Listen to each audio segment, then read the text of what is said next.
बिस्मिल्लाहिर्रहमानिर्रहीम। अस्सलाम वालेकुम ख़वातीन हज़रात, मैं हूं आपका जुनैद सलीम और आप देख रहे हैं इंसाफ डिजिटल।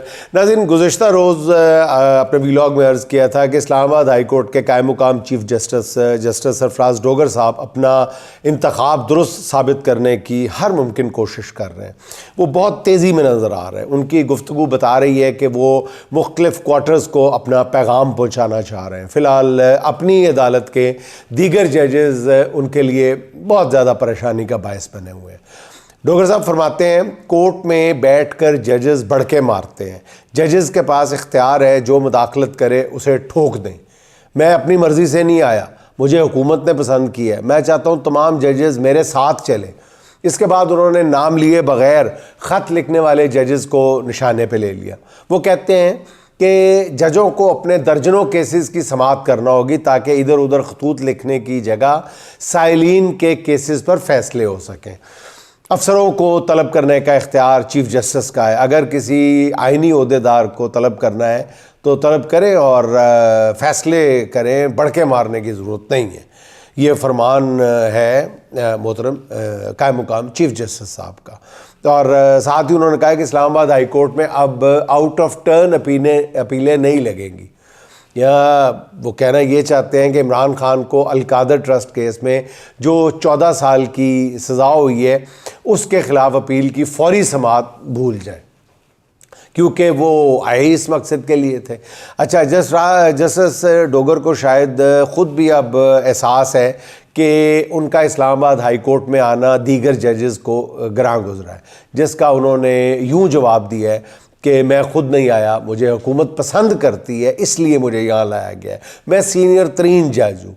जजेस के डेकोरम में है कि वो साथी जजेस का एहतराम करते हैं, उनके हल्फ बर्दारी की तकरीब का बाइकआउट नहीं करते। और साथ ही डोगर साहब को अपनी पुरानी लाहौर हाई कोर्ट की भी याद सताने लगी। वो कहते हैं कि लाहौर हाई कोर्ट में सवाल ही पैदा नहीं होता कि कोई ख़त लिखे। ये रवायत पिछले 1 साल से शुरू हुई है। ऐसा कभी नहीं होता था कि 5 जजेस इकट्ठे होकर अपने चीफ़ जस्टिस के ख़िलाफ़ हो जाए। जजेस का प्रोटोकॉल है कि जूनियर जजेस जो है वो सीनियर्स की इज़्ज़त करते हैं। मैं सीनियर तरीन जज हूँ और मतलब साफ पता चल रहा है कि जस्टिस सरफराज डोगर साहब तो 2 रोज़ में इज़्ज़त हो गए। उनके नाजुक मिजाज को ठेस ना पहुँचे तो जान की अमान पाकर मैं ये अर्ज़ करूँ कि हजूर वाला जो इज़्ज़त है ना, ये डंडे के ज़ोर पे नहीं होती, ये ऑफिस ऑर्डर के ज़रिए भी नहीं करवाई जा सकती। इसके लिए इखलाकी ज़ाब्तों और क़ानून के असूलों पर सख्ती से अमल करना पड़ता है। अगर आप ये काम करें तो किसी को इज़्ज़त कराने के लिए आपको ताने नहीं देने पड़ेंगे। लाहौर हाई कोर्ट के 15वें नंबर के जज को दूसरी अदालत में सीनियर तरीन जज बना दिया जाए तो एहतराम की ख्वाहिश महज दीवानगी लगती है। बाकी हमारी ख्वाहिश तो यही है कि जस्टिस सरफराज डोगर साहब का इकबाल जो है वो हमेशा बुलंद हो। अच्छा नाज़रीन, मरियम नवाज़ साहिबा ने गुज़िश्ता रोज़ नारोवाल की जलसे से ख़िताब करते हुए सवाल किया कि क्या मेरी खिदमत से आप लोग खुश हैं? ज़बरदस्ती और घेर घार कर जलसा गाह में लाए गए लोगों ने ना तो कोई जवाब दिया, जवाब देना भी क्या था। अलबत्ता मुख्तलिफ़ क्वार्टर से इस सवाल का अमली तौर पर जवाब आ रहा है। पहला जवाब यह है कि गुज़िश्ता रात सियालकोट के नवाई गांव मेहदीपुर से स्कूल टीचर की कॉलेज की तालिबा बेटी को लाहौर पुलिस बग़ैर वारंट घर से उठाकर ले गई और इस तालिबा का कसूर बस इतना था कि उसने अपने सूबे की वज़ीर आला के ख़िलाफ़ कोई तनकीदी ट्वीट कर दी थी जिसमें कोई नाशाइस्ता या गैर मुहज़्ज़ब ज़बान भी इस्तेमाल नहीं की गई थी। अब ज़राए के मुताबिक स्कूल टीचर के घर रेड के दौरान ख़वातीन एहलकार भी साथ नहीं थी। मेरा ख़्याल है नाज़रीन कि इस लड़की का मजबूर बाप बेहतर बता सकता है कि वो वज़ीर आला की खिदमात से कितना खुश है। अच्छा, ये तो राया है, इसे छोड़े, राया को तो छोड़े। नून लीगी का रुकने पंजाब असम्बली जाफ़र अली ओचा, वो भी कुछ खिदमात गिनवा रहे हैं। चले उनकी सुन लें। मुअज़्ज़ज़ रुकने पंजाब असम्बली फरमाते हैं कि फैसलाबाद नो गो एरिया बन चुका है। यही हालत रही तो फैसलाबाद जल्द कच्चे का इलाका बन जाएगा। मैं इस पर IG पंजाब से मिला हूँ लेकिन कोई टस से मस नहीं हो रहा। मरियम नवाज साहिबा मीटिंग में बैठकर खुद कहती हैं कि करप्शन हो रही है, सियासतदान तो नहीं कर रहे, बताएं कौन फिर करप्शन कर रहा है। वज़ीर आला साहिबा अपने इस MPA को बुलाएं ज़रा और उनसे पूछें कि आप अपनी वज़ीर आला की खिदमात, किन खिदमात से कितने खुश हैं और क्यों खुश हैं।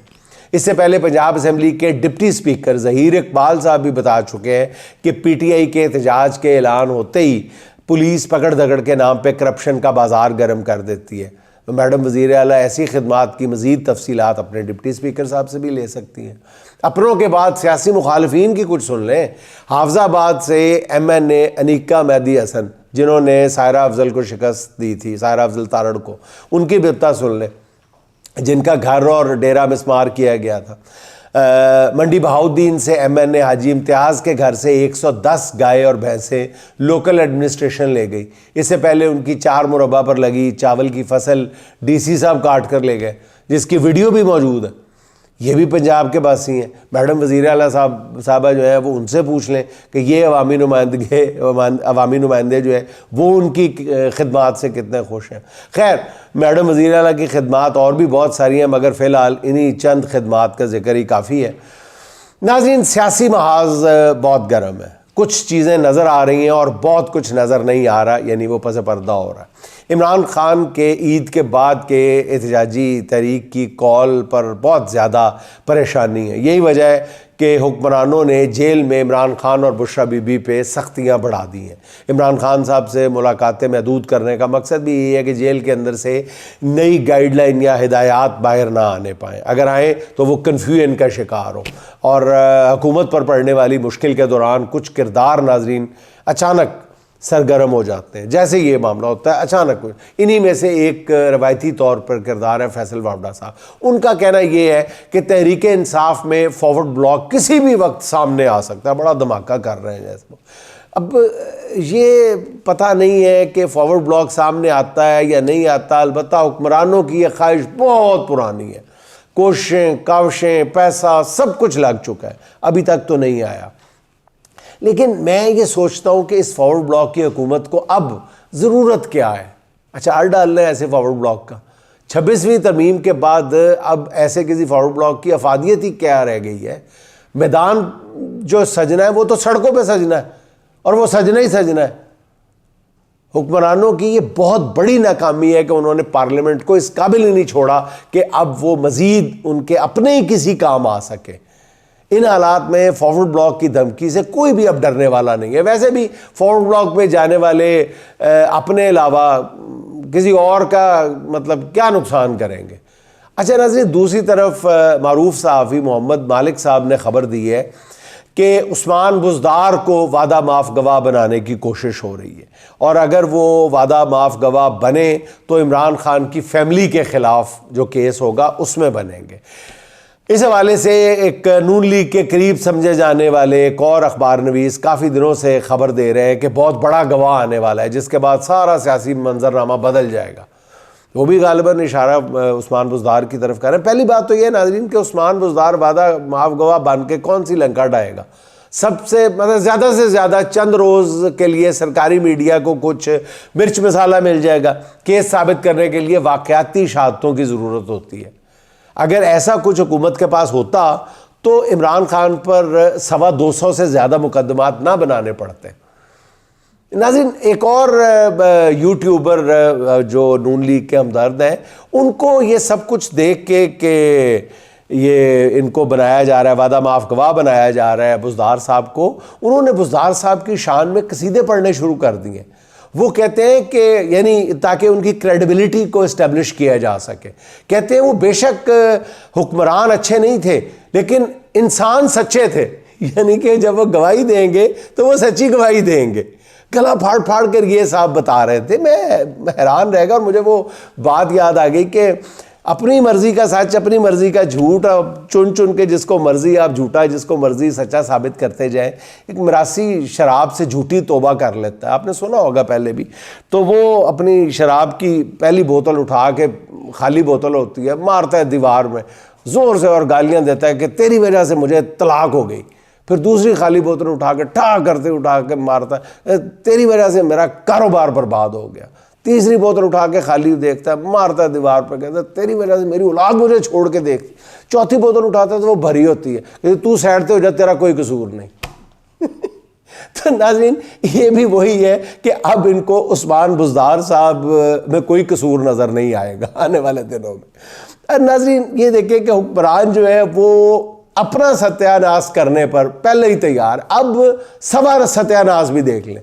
इस बारे में पतन के सरबराह सरवर बारी का तज्जिया जो है बड़ा मानी खेज है। वो ये कह रहे हैं कि लगता है कि जंग का आखिरी राउंड शुरू हुआ चाहता है, बस एक जोरदार धक्के की कमी रह गई है। अच्छा नाज़रीन, जुनैद अकबर की सरबराही में कौमी असम्बली की पब्लिक अकाउंट्स कमेटी ने भरपूर अंदाज में काम शुरू कर दिया है। पीएसी के पब्लिक अकाउंट्स कमेटी के इजलास में ये इंकशाफ हुआ कि 2 पेट्रोलियम कंपनीज ने लेवी और जुर्माने की मद में 68 अरब रुपए अदा नहीं किए। इजलास के दौरान वजारत पेट्रोलियम के सेक्रेटरी ने बताया कि एक पेट्रोलियम कंपनी ने पहले खुद को डिफ़ॉल्ट ज़ाहिर किया और फिर दूसरे नाम से कंपनी रजिस्टर करवा ली। अब इस कंपनी ने सालाना 1 अरब रुपए अदा करने की रजामंदी जाहिर की है। और नाज़रीन, आपको असल ख़बर इसके पीछे ये बताता चलूँ कि इस कंपनी के पीछे जो है वो नून लीग के 2 इंतहाई अहम एमएनए, जिसमें से एक एमएनए और एक लीडर इस कंपनी के पीछे सबसे बड़े सिफारशी थे। इसीलिए इस कंपनी पर अभी तक हाथ नहीं डाला जा रहा। इस इजलास के दौरान एफआईए और नैब के हुकाम की तरफ से इस केस की ताज़ा तरीन मालूमात से मुकम्मल तौर पे लाइल्मी का इजहार किया गया और पीएसी ने पब्लिक अकाउंट्स कमेटी ने आइंदा इजलास में वजाहत के लिए नैब के चेयरमैन और एफआईए के डीजी को तलब कर लिया। इस पर वफाकी वजीर मुसद्दक मलिक भी कह उठे कि हम जैसे मुल्क चला रहे हैं इस तरह तो एक दुकान भी नहीं चलती। अच्छा नाज़रीन, डॉक्टर आरिफ अलवी साहब इन दिनों अमेरिका के दौरे पर हैं। पाकिस्तान के साबिक सदर की हैसियत से वो अमरीकी अरकान कांग्रेस से मुलाकातें कर रहे हैं और उन्हें पाकिस्तान के सियासी मसाइल से आगाह कर रहे हैं। इस सिलसिले में गुज़िश्ता रोज़ डॉक्टर आरिफ अलवी ने फॉक्स न्यूज़ को इंटरव्यू दिया है। फॉक्स न्यूज़ ऑब्वियसली नाज़रीन आप जानते होंगे वो अमरीकी चैनल है जो ट्रंप का हामी समझा जाता है। अपने इंटरव्यू में अलवी साहब ने इमरान खान पर ढाए जाने वाले मज़ालिम का बहुत तफसील से जिक्र किया है। उनका कहना यह है कि पाकिस्तान में ट्विटर बंद है, मीडिया पर खान की तस्वीर और आवाज़ चलाने पर पाबंदी है, जेल के अंदर ट्रायल हो रहा है, हर तरफ बस इंसानी हकूक़ की खिलाफ वर्जियाँ नज़र आ रही हैं। उन्होंने बताया कि पाकिस्तान में इमरान खान की 91% मकबूलियत है, मगर पाकिस्तानी इलेक्शन कमीशन ने गुज़िश्ता साल फरवरी में बदतरीन धांधली ज़दा इलेक्शन करवाए हैं। अलवी साहब ने बताया कि अपने इंटरव्यू में कि आज सदर ट्रंप और इलॉन मस्क यूएसएड के फंड्स के गलत इस्तेमाल पे फिक्रमंद हैं। यूएसएड ने पाकिस्तानी इलेक्शन कमीशन को $17 मिलियन दिए, मगर उसने पाकिस्तान की तारीख के सबसे ज़्यादा गंदे और धांधली ज़्यादा इलेक्शन कराए हैं। अलवी साहब ने बताया कि जिस तरह ट्रंप पर अमेरिका में बोगस मुकदमात बनाए गए, बिल्कुल उसी तरह इमरान खान को जाली केसेस में जेल के अंदर रखा गया है। डॉक्टर अलवी ने यहाँ तक कहा कि पाकिस्तान में सुप्रीम कोर्ट जमहूरियत और अवाम के ख़िलाफ़ खड़ी हो गई है। उन्होंने बताया कि 26 नवंबर को दर्जनों पुरअमन मुजाहिरीन को पाकिस्तान में शहीद किया गया है और उन्होंने अपने पैगाम में कहा कि अमेरिका पाकिस्तान की बजाय पाकिस्तानी अवाम से अपना रिश्ता कायम करे। यानी उनका कहने का मतलब ये था कि अमेरिका पाकिस्तान में हुकूमत की बजाय पाकिस्तानी अवाम से अपना रिश्ता कायम करे। नाज़रीन, इसके साथ ही काबिल अजमेरी साहब के लफ्ज़ों में आज की आखिरी बात, हस्ती को अपनी शोला बदामा करेंगे हम, हस्ती को अपनी शोला बदामा करेंगे हम, जिंदा में भी गए तो चरागा करेंगे हम। दामन की क्या बिसात गिरेबां है चीज़ क्या, नजरे बहार नक़दे दिलो जां करेंगे हम। बरहम हो बिजलियाँ के हवाएं खिलाफ हों, बरहम हो बिजलियाँ के हवाएं खिलाफ हों, कुछ भी हो एहतमाम गुलिस्तां करेंगे हम, कुछ भी हो एहतमाम गुलिस्तां करेंगे हम। नाज़रीन, खुश रहें, खुश रखें। आपसे मुलाकात होगी इंशाअल्लाह अगले व्लॉग में। अल्लाह।